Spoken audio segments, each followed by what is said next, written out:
Sound of cracking ice and howling wind, North Atlantic, 1716. For 99% of ships, this sound is the beginning of the end. An icy prison means a slow death from cold and starvation. But on this ship, instead of panic, there is silence and order. The captain doesn't order a struggle. He initiates a secret survival protocol that will turn this ice tomb into an impenetrable fortress. Now, we will dissect this protocol piece by piece. To understand the stakes, recall the real expedition of Sir Hugh Willoughby in 1553.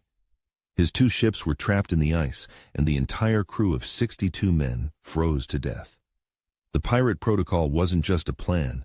It was a cold-blooded chess match against nature itself. One wrong move meant the same fate. It's not just the cold that kills, but a systemic collapse where every hour counts. The ice slowly crushes the hull, causing microfractures, but the main enemy is within. Hypothermia is a cascading failure. At 35 degrees Celsius, 95 degrees F, uncontrollable shivering begins as the body burns its last reserves. At 32 degrees, 90 degrees F, amnesia and disorientation set in. Below 30, 86 degrees F, most lose consciousness. In the icy wind, the body is like a machine that shuts down suddenly and permanently. Even naval fleets avoided wintering in these latitudes, considering it a guaranteed death sentence. Their survival system rested on 3 pillars, each one contradicting common sense. First, a diet that would kill an ordinary person but gave them supernatural warmth. Second, the use of rum not for recreation, but as a precise tool for psychological management. And third, the most ingenious part, breaking all conventions of seamanship, how they turned useless sails into their primary source of life. This system could be called the unholy trinity of survival. In essence, these are the same principles used by modern polar explorers: calorie management, psychological resilience, and insulation. The only difference is that pirates discovered them 200 years before official science through trial and deadly error. The protocol began with a paradoxical command: freeze. The captain knew the main enemy wasn't the cold, but the loss of calories. Any unnecessary movement, any panic, meant burning precious fuel. The crew entered the state of a hibernating predator. This isn't laziness, but a deliberate strategy that scientists call voluntary hypometabolism. Imagine every calorie is a gold coin. A panicked run across the deck is like throwing handfuls of those coins into the sea. The order to freeze was an order to stop the hemorrhage of energy. This was the first, most crucial step, to control the body's primary resource. Now, they had to replenish and multiply it. The first source of heat was the men themselves. They were gathered not on the deck, but in the tightest, driest, and most wind-sheltered compartment of the hold. The crew would lie packed tightly together, creating a single living radiator. Watches were changed not for work, but so that those on the cold outer edge could move to the warm center. This wasn't a pirate innovation, but a fundamental law of nature. Emperor penguins in Antarctica survive in exactly the same way, huddling in a dense crowd and constantly rotating positions. The pirates, without knowing it, had copied the most successful survival mechanism on the planet. The second source was controlled movement. The crew was given monotonous but not exhausting work, slowly hauling ropes, polishing brass until it shone, scrubbing planks. The goal was not the result, but the constant, low-intensity muscle friction that generated heat. The main enemy was sweat. Wet clothing sucks heat from the body 25 times faster than dry clothing. Their task was thermogeneration without perspiration. It was like keeping an engine idling, so it wouldn't cool down, but also wouldn't overheat. A delicate balance on the edge of life and death. Try an experiment. Place your hand on a table. Is it cold? Now, rub your palms together for 15 seconds. Feel the heat? You've just used the basic principle of pirate physics. They simply scaled it up to 50 men, 24 hours a day. What's the simplest, monotonous thing you would do to stay warm in a locked, frozen room? Write your idea in the comments. This is pure physics, the direct conversion of chemical energy from food into thermal energy. The pirates turned their crew into a single, slow-burning 50-cylinder biological engine. But even the most powerful engine is useless if its heat escapes into nothingness. The task was not to heat the entire ship, but to create a sealed capsule within it. All the cracks in the living quarters of the hold were caulked with oakum and rags and sealed with tar. This created an airlock that trapped the heat inside. Still, air is a terrible conductor of heat. The pirates were building a ship within a ship, creating a primitive but effective escape pod. But even the most perfect thermos will cool down if it has no internal energy source. The external methods only preserved heat. To produce it, the pirates relied on a diet that a modern doctor would call a deadly poison. It was a ration with an extreme content of fat and salt. In normal life, it's poison. But in a frozen hell, it became the philosopher's stone, turning pork fat into the gold of metabolic heat. Forget about vitamins or balance. The cook's sole mission was to load the maximum number of calories into each sailor's furnace. The foundation of the diet was salt beef and pork fat. Hardtack was soaked not in water, but in rendered animal fat. This wasn't food, it was solid fuel, burning slowly in the stomach and releasing immense heat. Let's look at the numbers. 100 grams of lard is about 900 calories, almost twice as much as pure sugar. This isn't sustenance, it's an energy brick. The same principle was used by polar explorers Nansen and Amundsen. They knew that in extreme cold, the king of fuels is fat, not carbohydrates. Pirates carried spices as cargo. But here, pepper, cloves, and ginger became medicine. A pinch of pepper in a fatty stew triggered a chemical reaction. The capsaicin tricked the body's receptors, creating an illusion of warmth and accelerating blood flow. It was a legal performance enhancer for the circulatory system, a neurochemical hack. The capsaicin in pepper activates the same nerve receptors that respond to an actual burn. It's like setting off a fire alarm in the brain to force the body to rush blood to the burning areas, warming the organism from the inside. Let's look at this through the eyes of the ship's cook.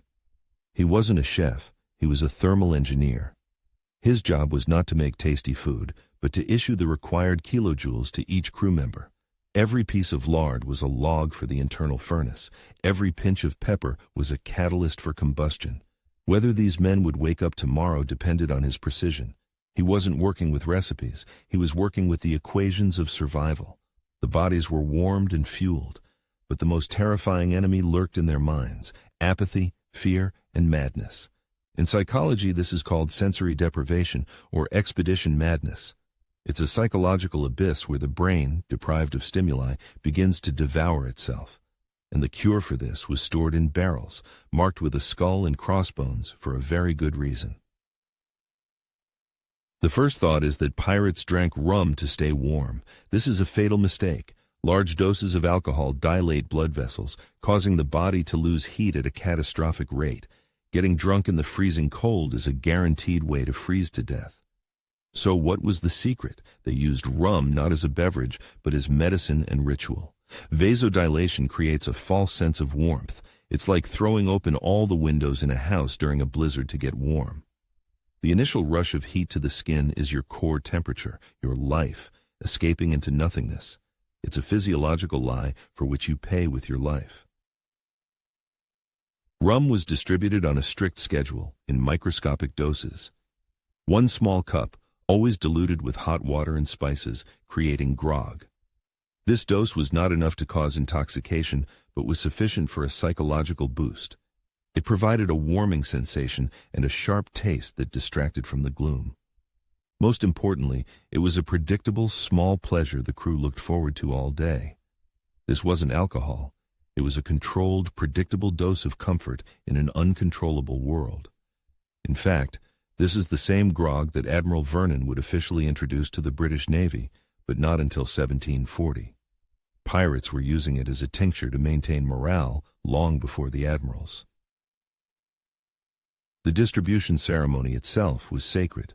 The captain, or his first mate, would personally hand each man his portion.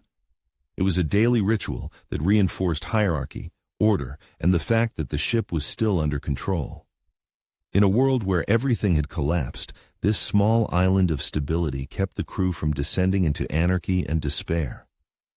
In survival psychology, this is called a structuring ritual. It imposes a predictable pattern on chaos. The absence of such rituals on the doomed Franklin expedition led to a complete breakdown of discipline and cannibalism. The daily ration of grog was the glue that held the crew's sanity together. How realistic is this? We don't have a pirate's diary with an entry saying, "I'm microdosing rum to boost morale." But we have irrefutable circumstantial evidence: the official grog ration in the Royal Navy, the documented dangers of intoxication in the cold, and the very fact of their survival. It's like finding a complex watch on a beach. We can confidently conclude that its creator understood how it worked. The same is true here. The ships that survived were commanded by captains who understood the fine line between medicine and poison. But when the wind intensified to a gale, piercing any insulation, and even the rum ritual couldn't save them from the chilling terror, the pirates deployed their ultimate secret weapon. They would build a shield from something that seemed utterly useless on a stationary ship. They would apply a method that could be called geotechnical engineering in miniature. If you can't stop the storm, change the environment around you. In the cold, it's not the number on the thermometer that kills you. It's the wind. It's a cruel multiplier that physicists call the wind chill factor. A temperature of minus 10 degrees Celsius, 14 degrees, with a 30 km/h wind, 18 mph, feels like minus 20, 4 degrees, to the skin. The wind is a thief that constantly steals the thin blanket of heat your body is desperately trying to create around itself. The pirates needed to build a fortress against this invisible thief. They took down the heaviest, most useless sails from the yards. They lowered them on ropes over the side, directly into the icy ocean water. The fabric would instantly coat with a glassy layer of ice. Then, this giant frozen sheet of canvas was hoisted up and secured to the windward side of the ship. They were building what could be called a cryo-wall. Ice is a surprisingly good insulator, but more importantly, it turned the flexible canvas into a completely windproof and rigid monolith. They used the enemy's own weapon, the freezing water, to create armor. Now, the wind battered against a solid wall of ice, not the vulnerable wooden hull. Other spare sails, soaked in tar for waterproofing, were used inside the hold. They were draped over the living capsule like a heavy blanket, creating an additional layer of insulation. The result was a cocoon inside a thermos, a multi-layered defense system that reduced heat loss to an absolute minimum. This is the same principle of layering that makes a modern down jacket work. They created several pockets of still air. Outside was the ship's hull, then an air gap, then the inner wall of sailcloth, and only then the living radiator of men. It was a Matryoshka doll of warmth. This system was the pinnacle of engineering born from desperation. It turned the energy of the enemy, the cold and the wind, into a defensive weapon. All these disparate tricks, the diet, the discipline, the insulation, came together to form a single, cohesive survival protocol. It wasn't just a collection of tricks, but a system where each element reinforced the others. The high-fat diet fueled the human furnace.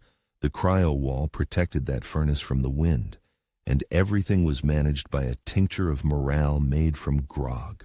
Let's codify this protocol, which could work anywhere, into 4 ironclad rules. We've broken down the tactics, but their power lies in the system. This is not a set of life hacks.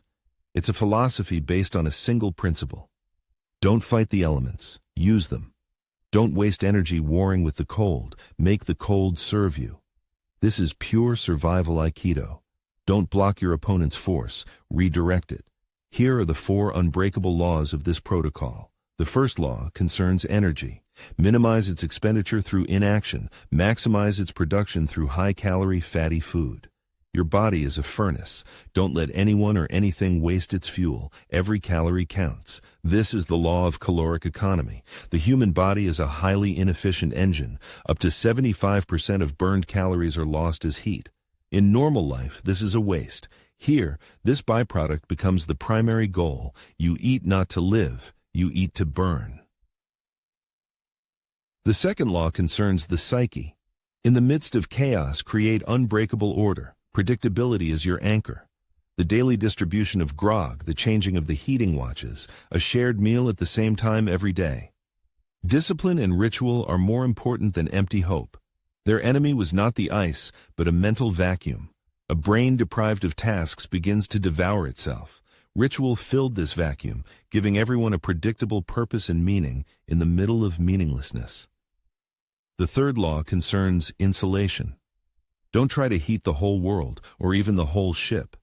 Create the smallest possible but absolutely protected living space. Seal it, insulate it, defend it at all costs. This is the law of the microenvironment. Forget the 30-meter ship. Their entire universe shrank to a 5-meter box in the hold, lined with sailcloth. The integrity of this cocoon was more important than the integrity of the vessel itself. The fourth and highest law concerns adaptation. Use the enemy's weapon against them. Turn water into ice and ice into a shield. Turn useless sails into walls. Don't just endure the elements, find a way to make them work for you. This isn't just adaptation, it's what could be called anti-fragility. The system doesn't just withstand a shock, it becomes stronger from it. The wind gets stronger and the ice shield gets thicker.